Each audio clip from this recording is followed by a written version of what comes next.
Hello everyone, this is Mr. Informal back with another thoughts, analysis, and rant. So, what am I speaking to you about? Well, based on this title, you should already know. So recently, Sony have released their update to their famous and well-deserved the Sony CyberShot DSC RX100. It is the Mark VII, so it's basically the successor to the Mark VI. It is the Sony RX100, and this is my thoughts, analysis, and rant. So we are on the 7th version of the RX100 since it first came out, the first edition, and it certainly made a lot of people notice about compact cameras. This model certainly paved the way to, I guess you can say, powerful compact cameras or performance type compact cameras. So as usual, let's get to the specs. So I'm gonna say, first thing first, the price, $1,200. Yes, $1,200. The body material is made of aluminum. 20 megapixel sensor, 1-inch sensor binds X. Base ISO, we're looking at 64. ISO of 125 to 12,800. You can shoot RAW. It's pretty obvious. The focal length is 24 to 200 millimeters. Lens, so it's basically 8.3 times optical zoom.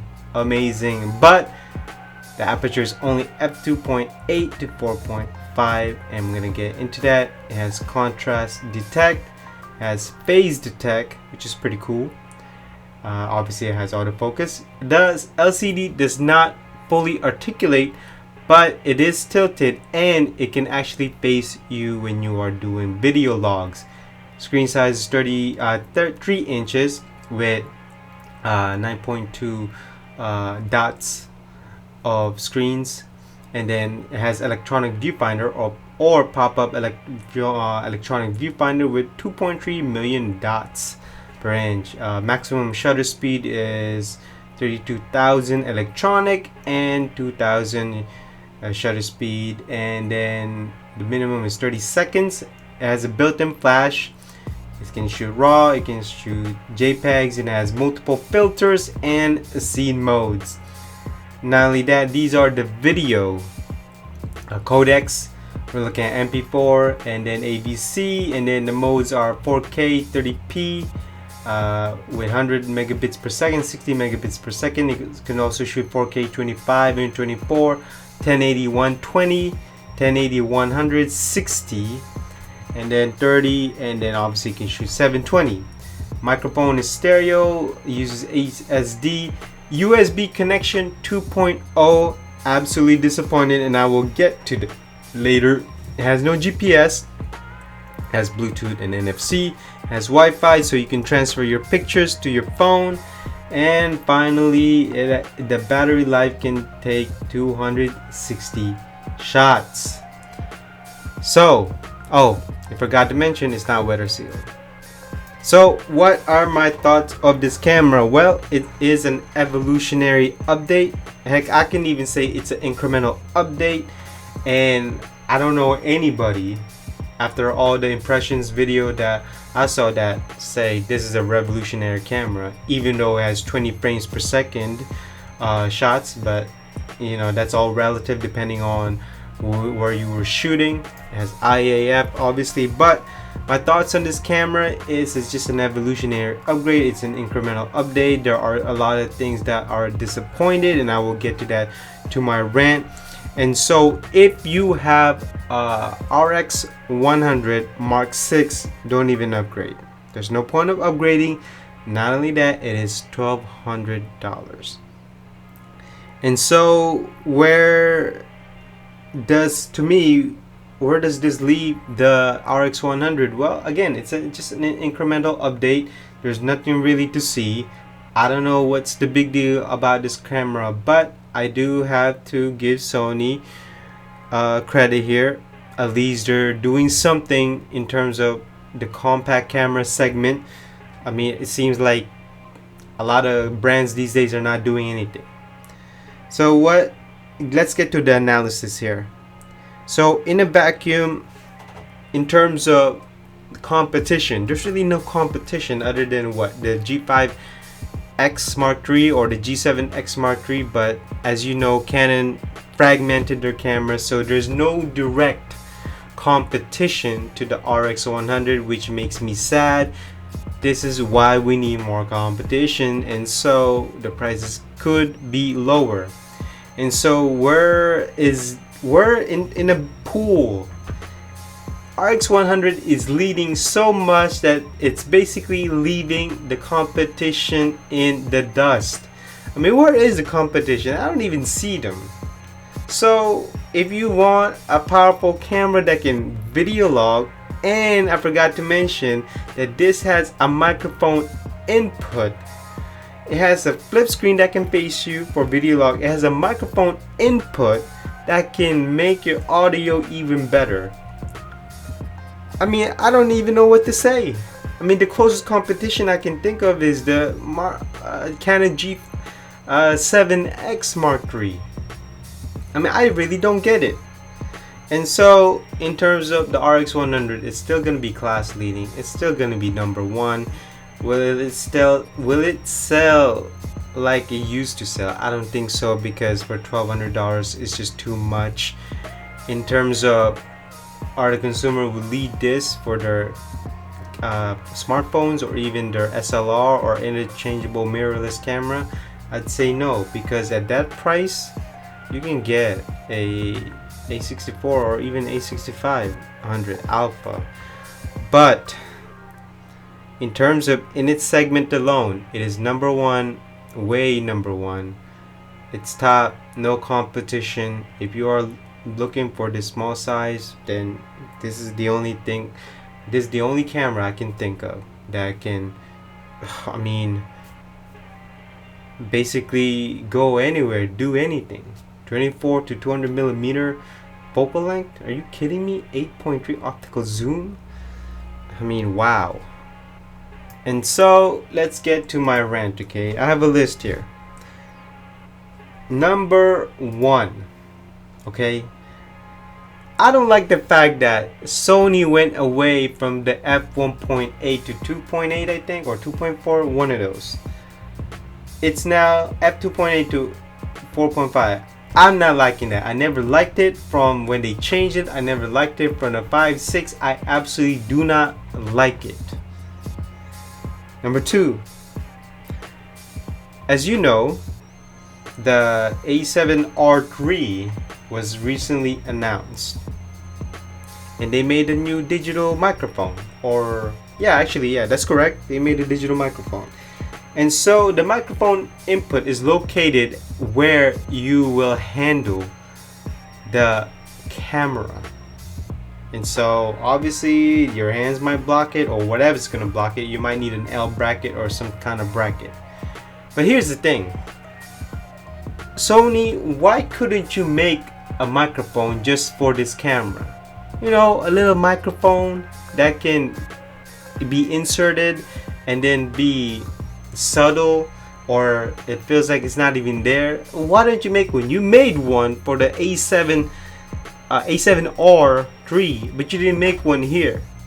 You have the manpower. Heck, you can even make it and just sell it for $40, and I'm pretty sure that it's gonna sell. Number three, where is the GPS? If you are making this camera, as you know, this could be like a be all and all travel camera, and with having GPS would have benefited this camera. Number four, no ND filter. Are you serious? For this price there's no ND filter? And now you're gonna basically have a hard time trying to shoot this in the sunlight or when it's bright. Number five, why can't you add a screw-in grip or an optional grip where you can insert it to the body of the camera? Or you can even make a grip that you can stick on the camera. I mean, come on, just keep it simple. So you tell me I have to go to a third party just to buy one or just to get one? At least just make a screw in. And then number 6, the location of the inputs. If you look at the location of the inputs, it's on the side where you will handle the camera, and I'm not okay with that. So if let's just say I put a microphone, right, or even the HDMI. So basically my hand is gonna block it from putting it. You couldn't put it on the side where the electronic viewfinder was. I mean, can't you do that? And so we're getting to the 7th one, my last rant. You are still using USB 2.0 when you have a camera that can shoot 4K at 30p at 100 megabits per second. You know how long the transfer would be from the camera to your computer? Yes, I know you can take out the SD card and put it in a faster memory card reader, but still, if I have the option to just get the camera, connect to the computer, this transfer rate is low. Why not just use a USB 2.0? I mean USB Type-C. Why not just use a USB Type-C that can also charge the camera when you have a battery bank? Not only that, USB Type-C transfer rate is much faster. Look, I'm not gonna get on Sony about 4K at 60p because I think that's unfair, especially for this small type of camera. So I'm not gonna put that in my rant. But credit to Sony that they put a flip screen and then a microphone and a 4K, and apparently it's not overheating as previous models. And so that's from what I saw from the video. So again, as the reviews come by, we'll get to see if it does overheat. And so now that I'm finished with the rant, where does this leave the RX100, the Sony RX100 Mark VII? And look, I know I didn't put the price, and I will get to it. For $1,200, this is not a good buy. If you get this for $800 to $900, get it. But for $1,200, an incremental update, if you have the Mark 6 or the Mark 5, heck, even if you have the original RX100, don't even update it. To me, what makes this camera appealing is its features, but what's killed this camera is the price. So I believe if it does go down to $800, maybe on Black Friday or whatever holiday sale it is, then yes, it is worth it. But at the same time, for $1,200, you can get a interchangeable lens. You can even get the Alpha, which could be a similar size as this. If you buy a pancake lens, you can get a Micro Four Thirds. Heck, you can even get a Fuji X100 with that price.